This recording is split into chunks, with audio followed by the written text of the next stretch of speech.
जय हिंद सार्पियंस। जय Hind class 11। Welcome to online class of Shri Ram public school. Me Dharmendra Singh, your Hindi teacher. पिछली कक्षा में हमने सुमित्रानंदन पंत जी के जीवन का संक्षेप में जीवन परिचय जाना।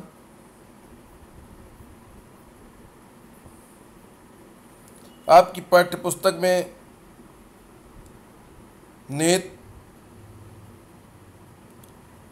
सुमित्रानंदन पंत जी द्वारा रचित कविता वे आँखें, उसको पढ़ने का प्रयास किया।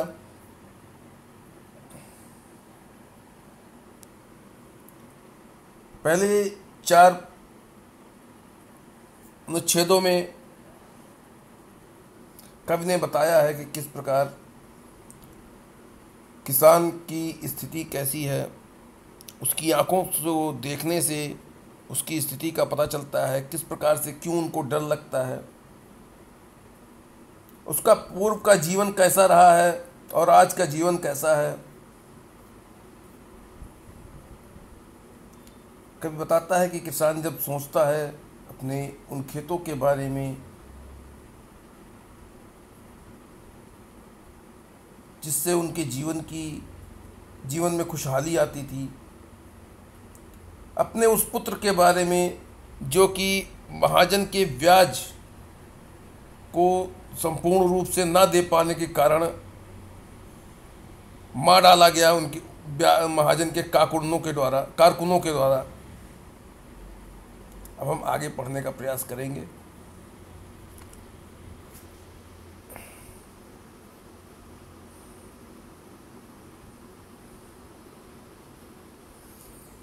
कवि लिखता है, बिका दिया घर द्वार, महाजन ने न ब्याज की कौड़ी छोड़ी।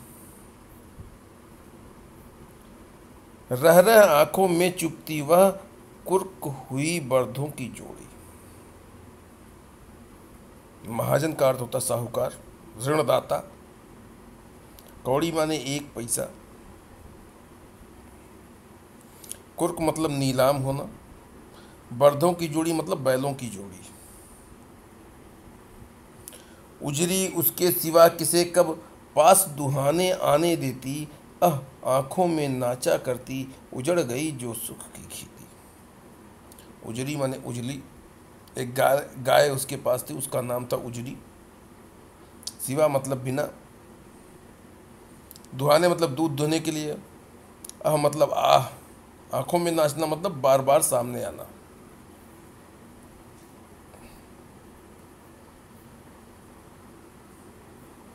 किसान की दयनीय स्थिति का वर्णन करते हुए कवि कहता है कि किसान कर्ज में डूबा हुआ है और उस कर्ज की वसूली के लिए महाजन ने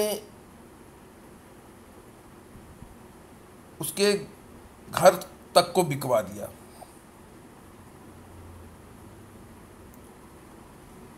फिर भी उसने एक भी पैसा उसका छोड़ा नहीं, अपने ब्याज का, अपने मूलधन का।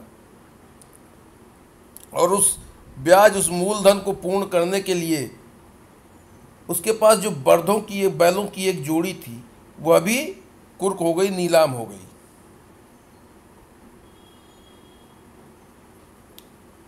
और यह बात उसको बहुत कष्टप्रद लगती है। उसकी आंखों में आज भी चुभती है कि उसके रोजगार का साधन उससे छीन लिया गया। उजरी एक गाय थी, दुधारू गाय, जिसे वह प्यार से उजली कहता था। वह उसके सिवा और किसी को अपना दूध देने नहीं देती थी और महाजन के कर्ज के परिणाम स्वरूप उसको भी उसे बेचना पड़ा। जब ये सारे दृश्य उसकी आंखों के समक्ष प्रस्तुत होते हैं, नाचते हैं,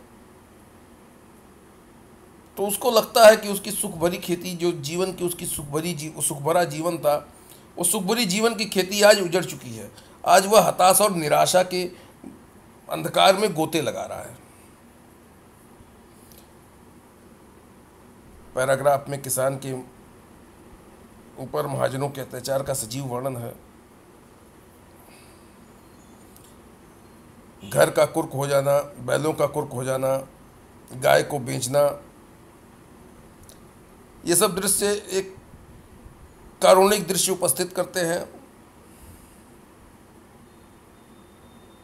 घर द्वार की कौड़ी नेना किसे कब में अनुप्रास अलंकार है। रह रह में पुनरुक्ति प्रकाश अलंकार है। मुहावरों का सटीक प्रयोग, आंखों में नाचना, आंखों में चुभना,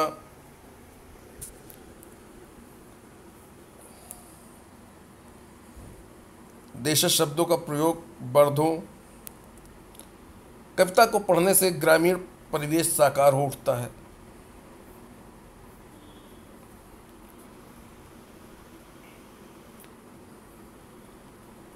बिना दवा दर्पण के घरनी स्वर्ग चली आंखें आती भर। देख रेख के बिना दूध मुही बिटिया 2 दिन बाद गई मर। दवा दर्पण मतलब दवा आदि, घरनी मतलब पत्नी, स्वर्ग मतलब स्वर्ग, दुधमुही मतलब जिसके अभी दूध के दांत न टूटे हों या बहुत छोटी सी अल्प वयस्क अल्प आयु वाली।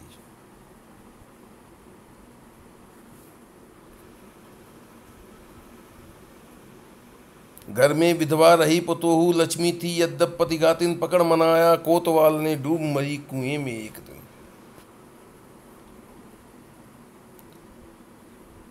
पतोहू मतलब पुत्र वधू, लक्ष्मी लक्ष्मी मतलब लक्ष्मी, घातिन मतलब मारने वाली। कवि किसान की पारिवारिक स्थिति का वर्णन करते हुए कहता है कि उसकी एक जो पत्नी थी,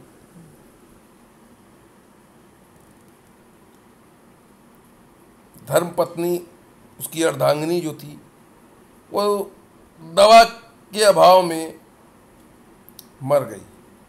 संसाधनों की इतनी कमी थी कि उसकी चिकित्सा, उसका इलाज भी ढंग से नहीं किया जा सका। यह सोचकर उसकी आंखें भर आती हैं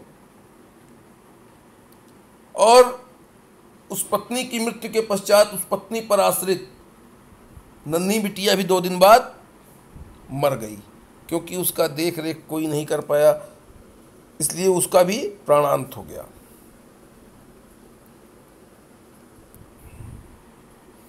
किसान के घर में उसकी एक विधवा पतोहू बची थी, उसका नाम लक्ष्मी था, या हम स्त्रियों को घर की लक्ष्मी कहते हैं, ऐसा भी आप कह सकते हो। परंतु उसको पति को मारने वाला कहा जाता रहा। यद्यपि सत्यता क्या है वो सभी जानते थे, फिर भी पति की मृत्यु होने के कारण पत्नी को हत्यारिन माना गया और एक दिन कोतवाल ने उसको बुला लिया और उस लज्जावश, उस शर्मवश वह कुएं में डूबकर मर गई। यहाँ पे किसानों के लाचारी, उनके शोषण, उनकी गरीबी का सजीव चित्रण है।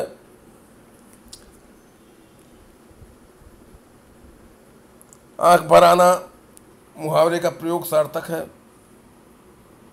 घरनी, स्वर्ग, लक्ष्मी आदि तद्भव शब्दों का प्रयोग किया गया है।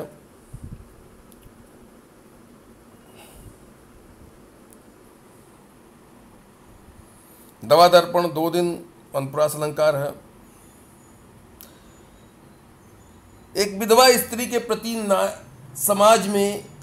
समाज के कटु दृष्टिकोण का पता चलता है। खड़ी बोली है।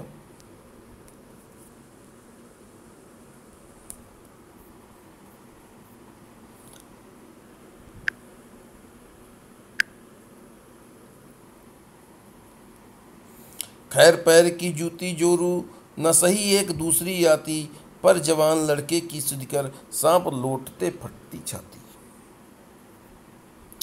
पैर की जूती का अर्थ होता है उपेक्षित होना। जोरू मतलब पत्नी। सुध कर मतलब याद कर। सांप लौटते मतलब फटती छाती, सांप लौटना, अत्यधिक व्याकुल होना, फटती छाती मतलब बहुत दुख होना। कवि कह रहा है कि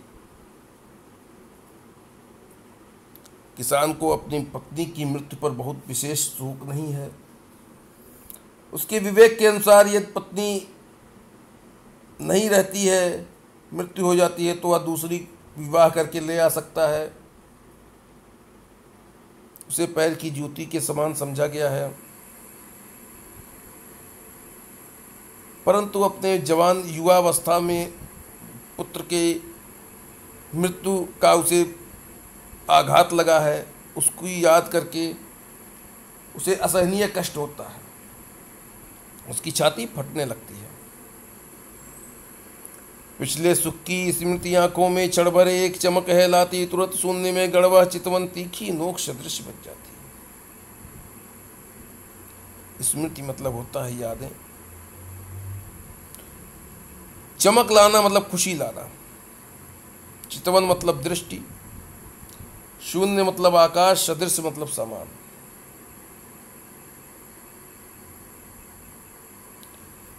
कवि कहता है कि किसान पिछले सुखमय जीवन को याद करता है तो उसकी आंखों में एक क्षण के लिए प्रसन्नता की चमक आ जाती है, परंतु अगले ही क्षण जब वह सच्चाई के धरातल पर पहुंचता है, वर्तमान में झांकता है, तो उसकी नज़रें शून्य में अटक कर गड़ जाती हैं। वह विचार शून्य होकर टकटकी लगाकर देखता है और उसकी नज़र तीखी नोक के समान चुभने वाली हो जाती है।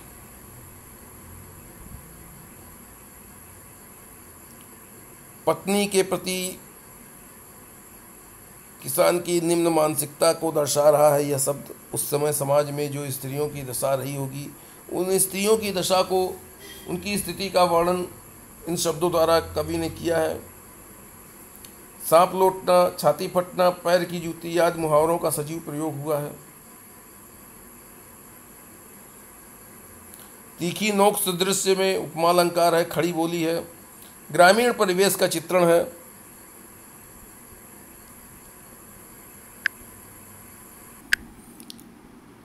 अब हम आपको इन पैराग्राफों पर आधारित कुछ प्रश्न देंगे जिनको आप करने का प्रयास कीजिएगा।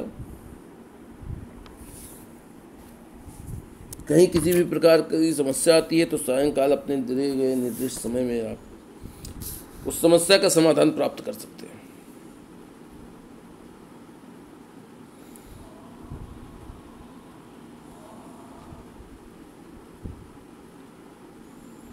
प्रथम प्रश्न है आपका, महाजन ने किसान पर क्या क्या अत्याचार किए? महाजन ने किसान पर क्या क्या अत्याचार किए? द्वितीय प्रश्न, किसान के सुख की खेती कैसे उजड़ गई? पुनः सुन लें, किसान के सुख की खेती कैसे उजड़ गई? प्रश्न संख्या 3, किसान की पतोहू को क्या कहा जाता था? किसान की पतोहू को क्या कहा जाता था? प्रश्न संख्या 4, किसान के मन में सर्वाधिक दुख किस कारण है? किसान के मन में सर्वाधिक दुख किस कारण है? प्रश्न संख्या 5, वास्तविकता का आभास होने पर किसान को कैसा अनुभव होता है? वास्तविकता का आभास होने पर किसान को कैसा अनुभव होता है? आप इन सारे प्रश्नों को करने का प्रयास कीजिएगा। पुनः मैं बताना चाहता हूं कि अगर कहीं पे भी किसी भी प्रकार की कोई समस्या आ रही है, कहीं क्लिष्टता आ रही है, तो आप सायंकाल अपने दिए गए निर्दिष्ट समय में अपने शंका का समाधान कर सकते हैं, अपने प्रश्नों के उत्तर प्राप्त कर सकते हैं। जय हिंद सर्पियंस, जय हिंद क्लास 11।